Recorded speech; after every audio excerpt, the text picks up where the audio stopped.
افلا تتذکرون، کیا تم نصیحت نہیں پکڑتے، کیا تم نصیحت حاصل نہیں کرتے؟ یعنی ایسی باتوں سے میں تمہیں سمجھاتا ہوں، ایسے طریقوں سے سمجھاتا ہوں، تو پھر بھی تم نصیحت حاصل نہیں کرتے، پھر بھی تم عبرت اور سبق حاصل نہیں کرتے۔ حضرت ابراہیم علیہ السلام نے اپنی قوم کو جھنجھوڑا اور پھر فرمایا وَكَيْفَ أَخَافُ مَا أَشْرَكْتُمْ، اور میں تمہارے رب سے، تمہارے خداؤں سے کیوں ڈروں اور کیسے ڈروں، کیونکہ تم ان ربوں کی پوجا کرتے ہو وَلَا تَخَافُونَ أَنَّكُمْ أَشْرَكْتُمْ بِاللَّهِ، اور میں ان سے نہیں ڈرتا جن کو تم نے رب کا شریک بنایا ہوا ہے، تم نے جھوٹے خدا جن کو بنایا ہوا ہے، اور ان کی حیثیت یہ ہے کہ ما لم ينزل به سلطانا، ما لم ينزل به علیکم سلطانا، میرے رب نے تمہارے ربوں کی ربوبیت اور تمہارے ربوں کی الوہیت کے بارے میں کوئی دلیل نازل نہیں کی، کیا تم ان کو اپنے رب کا شریک ٹھہراتے ہو جن کی پوجا کرنے کے لیے خدا نے کوئی دلیل نازل ہی نہیں کی، کوئی اتاری نہیں ہے؟ تو جب تمہارے ربوں کے معاملے میں تمہارے پاس کوئی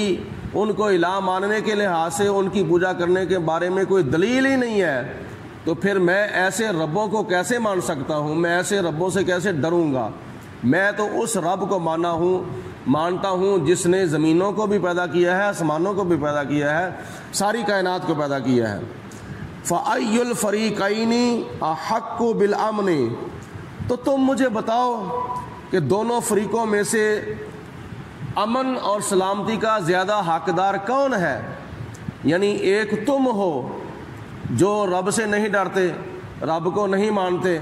اور ایک میں ہوں جو اپنے رب کو مانتا ہوں، اس کی پوجا کرتا ہوں، اس کی عبادت کرتا ہوں۔ تو ایک تم گروہ ہو، ایک میں ہوں، بتاؤ ان دونوں گروہوں میں سے امن و سلامتی کا زیادہ حقدار کون ہے؟ تو اللہ تعالیٰ نے آگے اس کی وضاحت فرمائی کہ ابراہیم علیہ السلام نے فرمایا ان کنتم تعلمون، بتاؤ پھر مجھے اگر تم جانتے ہو کہ ان دونوں گروہوں میں سے امن کا اور سلامتی کا حقدار کون ہے۔ وضاحت یہ ہے، آگے جواب اس کا یہ ہے الذین آمنوا، بے شک جو لوگ ایمان لے آئے ہیں، ولم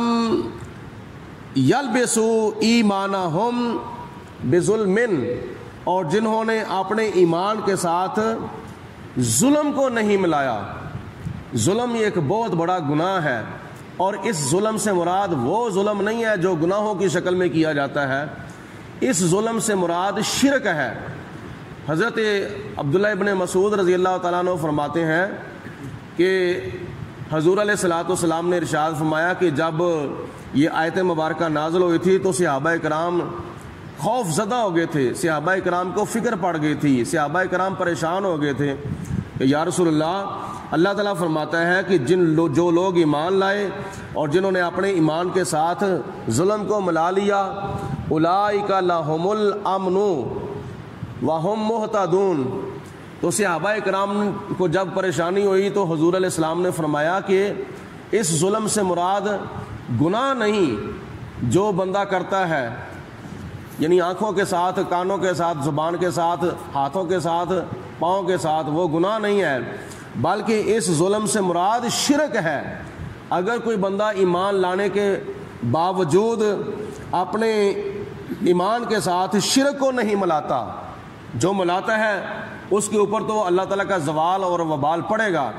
لیکن جو پچھلی آیت مبارکہ میں ایک سوال کیا گیا ہے کہ دونوں گروہوں میں سے امن و سلامتی کا حقدار کون ہے، تو اس کی وضاحت یہ ہے الذین آمنوا ولم یلبسوا ایمانہم بظلم، جو لوگ ایمان لائے ہیں اور اپنے ایمان کے ساتھ ظلم کو یعنی شرک کو نہیں ملاتے، اولئک لہم الامن، یہ وہ لوگ ہیں جن کے لیے امن ہی امن ہے، جن کے لیے سلامتی ہی سلامتی